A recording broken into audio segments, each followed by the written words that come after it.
በቃ እንደዚህ ሆነ። ምኑ? ከልጅነት ጀምሮ የነበረው ፍቅራችን አውርተንበታል እኮ። አብረን ልንቀጥል አንችልም። የሃይማኖታችን መለያየት ነው ምክንያቱ ወይስ ጠልተኸኛል? ታውቂያለሽ፣ የትኛውም ሴት ብትመጣ ያንቺን ቦታ አትተካም። ግን ያለ ስር የተተከለ ችግኝ መቼም አድጎ ጥላ አይሆንም። የኔን ያንቺ ፍቅርም ጅማሮ ላይ ነው ተበላሽ። የሄደን ልብ ማስቆም በጣም ከባድ ነው።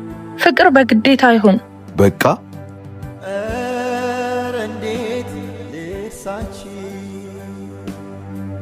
ጉዳቱ ሳይበረታብን ብንለያይ ይሻላል።